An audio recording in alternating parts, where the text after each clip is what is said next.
Welcome YouTube to another D&D Fridays. Today we'll be taking a look at how to spice up combat and exploration and the like with just introducing a little bit of environmental hazards. But before we do that, don't forget hit that subscribe button, that notification bell, and comment on down below maybe some interesting hazards that you may be have ran, seen, encountered, what have you. But without further ado, let's get on with some of the natural environmental hazards. So, when we talk about environmental hazards, the first thing that really comes to mind is nature, pretty much what goes on around you in the natural um, environment, whether it's a heavy rainstorm, thunderstorm, is it lightning strikes around you, is it a sea of fire, or is it a blizzard going on around you? Different things like that could have different effects or impacts on the players, whatever they're trying to do. For instance, if you're really bringing in that whole blizzard type of thing, players might have reduced visibility. Maybe they can only see 10 feet in front of them. Maybe they have to make a Constitution saving throw versus some cold damage, and maybe like a level of exhaustion every half an hour, or whatever time that you set, or something of that nature. Um, and I think a fog cloud is a pretty good spell to base that off of as well. Um, and then maybe like something like a control weather or something of that nature is another higher level spell that could get some of that stuff as well. Um, And but there's definitely a lot of different things, both in combat and out of combat, that you can definitely do as a to add a little bit of spice and variety to your campaign during the adventuring day. yeah, I, I think both of those, I think weather-based environmental hazards are very easy to incorporate into your campaign because you can base them off of the spell like you were suggesting. And they also fit into almost any situation, right? You can be walking in town and a storm happens, or walking out in the country, a storm happens. You can be in the middle of a battle and a storm happens, right? It's very easy to have a change of weather impact whatever's going on, and very easy to slip in. Mhm. Let's start off with just taking a look at maybe some of the combat applications that weather and the environment can have on the adventuring party. So maybe there's a thunderstorm that you want to bring in partway through the battle, for example. What you could probably do is maybe the first turn um, of combat, maybe the players hear the thunder and see the flash of lightning in the distance, and maybe the effects come in during the second round, and you have like different things going on at the end of each round or at the end of each turn. Although I kind of prefer at the end of each round, make it easier for everybody to remember what to do, when to do that type of stuff. Um, Maybe like at the end of the second round, maybe say that all right, it starts pouring rain, so visibility drops from maybe 60 feet down to maybe 20 feet now. And then maybe third round, you can have start having people make their dex saving throws to be under the effects of the natural call lightning spell, and then maybe you could start doing that, starting that round and make it like a round after round persistent effect, where you just maybe there's five players, let's say, and then another five enemies. You can maybe like roll a d10 based on what the d10 comes up. You can say, okay, Jimba, I need you to make that deck save now versus the call lightning. Yeah, I think that's a good idea. I also like the fact that you're suggesting to keep it consistent in the turn order, whether that's at the top of the round, the end of the round. I even think you could put it in the middle of the round and give the storm its own initiative, but as long as it's staying consistent on when it happens, it lets the players kind of know, that it's coming up, or they need to start preparing for it, or that that they to be aware of it, right? I, I think there is something to say about maybe having it random because it is a weather event, right? But I think to begin with, it always makes sense to have it be consistent and so that it's easier on you as the DM also, and that way you can introduce it a little bit easier.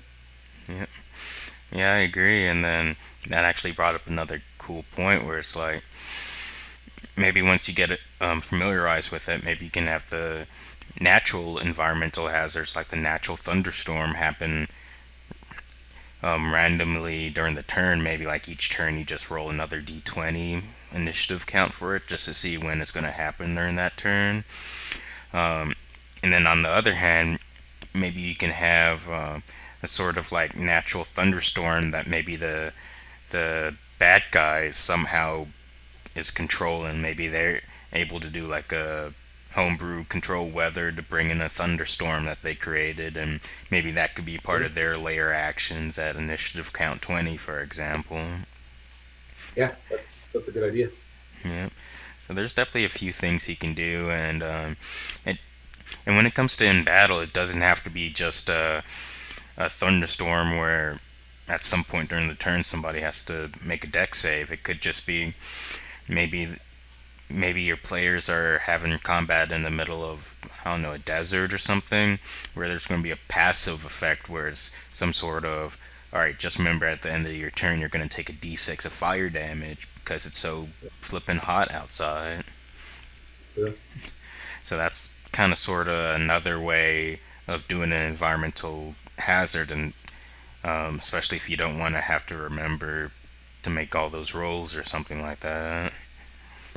Yep, definitely attach it to somebody's, at the end of the player's turn so that it triggers and sort of that reminder to make sure that it triggers. Yeah.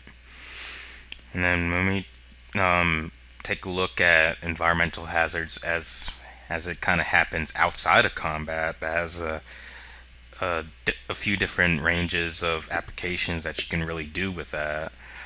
For instance, maybe you're on some sort of seafaring journey, and the boat is maybe going through either a storm or it's just some rough water out there, and you might call for a constitution check or two just to maybe see if anybody gets some seasickness, and maybe maybe that might lead to a level of exhaustion after some fails, or maybe they have to make a dex save to prevent themselves from falling overboard or something of that nature. So there's a few ways that you can really do something like that. Yeah, I think that's another good suggestion is to mix in some sort of saving throw when you've got these weather type environmental hazards that are ongoing. I think the seasickness is a prime example of that, right?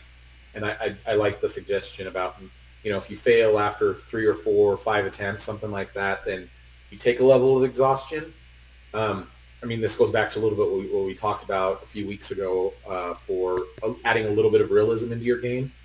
Because, if you've been sick and you've been dry heaving or throwing up, you get exhausted after a few times. So I think that's a nice little addition there. Yep. Or it's like another way is maybe you're trekking across the desert, for example. We all know during the daytime a desert is hot. During the nighttime a desert is cold.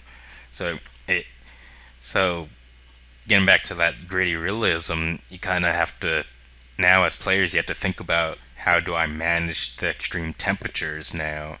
I know, especially if I might be like a paladin or something that's wearing full plate, I probably should take that off during the daytime, or else I might procure a few levels of heat exhaustion for just wearing that heavy metal armor. And Uh, then, another way to impact the players that have full plate armor are maybe they have to consume 2 or 3 times as much water as the other players to keep their temperature down, right? So it plays into the environmental hazard there of the desert also. yeah, and then that also kind of directs you into, okay, now normally I don't do this, but now since y'all are going through the desert, now we're gonna have to really watch out for your rations and stuff like that. and maybe there's a druid in the party, but you're going through the desert. Goodberry doesn't really help you too much in the desert, so that could be an interesting take that you can do in the desert, and and I think also something like that could definitely help out increase rangers and druids survivability. It can really call for some interesting role playing opportunities for those two classes. Like, tell me how you're actually going to forage for food in a place where there's little vegetation and little food and stuff like that. Yep. I think that's another good way to have the environment play its role. Yeah. So I think that's definitely going to prove to be quite interesting and impose quite the challenge for the players to try to figure out how do we come across this typical challenge, even though it's not combat. Yep. No, I agree, and I just to take it a little bit further, I think sometimes we forget that each different environment that we're in, whether it's a desert or a beach or a high mountaintop or the plains, somewhere, there's slightly different hazards, whether they're weather based or even terrain based. Like if you're walking through a swamp, for example, that you can somewhat easily incorporate into what's going on and have those be some sort of environmental hazard, right? Like just playing off of your idea of being in the desert. Yeah. But I would have to say one thing though, just if you're planning on doing something like this, and you're the GM really going about this, just keep in mind that there are spells that can really help the players out, such as create or destroy water, create food and water, which is a third level spell, or you can do like water walk, which is a ritual, different things like that that can really help out. So that might be something to think about. Maybe you want to challenge your players, and somebody might pick up one of those spells. So maybe you do that just to give that sort of thing a time to shine. Yep, it makes a lot of sense. Yeah.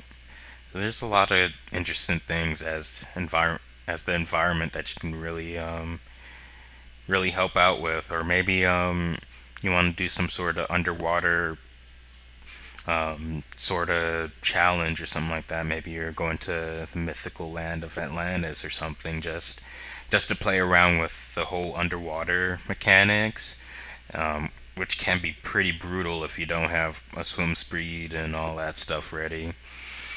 Although if you do have a coastal land druid in the party, they kind of negate half of that stuff. So I can definitely keep that in mind. But overall, it's definitely interesting to keep in mind all these little things that you can throw in and make your campaign or your world a little bit more interesting, a little bit more quirky, whatever it may be. I think that's sort of the key, right? I don't think we're suggesting to go overboard and every single time make sure that you've got some sort of weather event or environmental hazard, but make the world feel alive, right? Remember what kind of terrain you're in, and just add a little tweak there to make sure that the land that you're in is acting like the land it would, if you were in real life, the way that the land would act, right? Like if you're in a forest, make it just feel like a forest. If you're in a swamp, make it feel like a swamp, right? If you're on a mountaintop, like I said before, make it feel like a mountaintop. Yeah. I keep saying feel a lot. And and also another point is when you're throwing in environmental hazards or effects or something like that, it doesn't have to always be a natural environmental effect. It could be maybe this certain land there's heavy magnetism that could affect a lot of people, or maybe you go to some land or plane shift somewhere or something like that where there's a lot of psychic interference Sure. that maybe this great old mind flare has something to do with it, or something like that, or you go to this other area that has either extreme amount of gravity or very little gravity or Yeah, something like that. So there's definitely a lot there. I would say that there's an infinite amount of possibilities that you can do, depending on what what type of environment you're really trying to convey. totally. I'm really glad that you brought up that you can think outside of the box, right? You don't necessarily you can be creative and put create a place that's got more gravity or less gravity or whatever you think. I agree that there's infinite possibilities there. Yeah. Um, and and I think that's really good to keep in mind if you're really coming up with some sort of like quest line or campaign or something like that that doesn't really occur on the material plane. Like maybe you're going to the plane of fire or up to sigil or something like that, where you can really go buck wild with all of these ideas to a reasonable amount. That is. Not quite buck wild, but in the realm of buck wild. Yeah. And and for all of those who are thinking, Buckwild is the cousin to the Feywild. Okay. But where Feywander Rangers are doing all mounted combat. But but yeah, there's definitely a lot of cool stuff that could be explored with the whole environmental hazards, terrain, stuff like that. Um, like another thing is that it's just simple terrain. Maybe you have a lot of hills or something like that. Maybe you're in the mountain, so that you're treating a lot of stuff as difficult terrain. Maybe you're traveling through that type of terrain. Maybe once or twice you have to make a con save for exhaustion. Sure. You know, Yeah, there, as said before, there's an infinite amount of different possibilities that you can do if you just put a little bit of thought to it. definitely. Yeah. But with that, definitely don't forget to post on down below. We would love to hear maybe some interesting terrain ideas or something like that that anybody has ever run or anything like that. Or maybe you're coming up with a certain session idea and you might want to hear some ideas about that. So it's definitely a lot of cool stuff that we would love to hear about. Yep.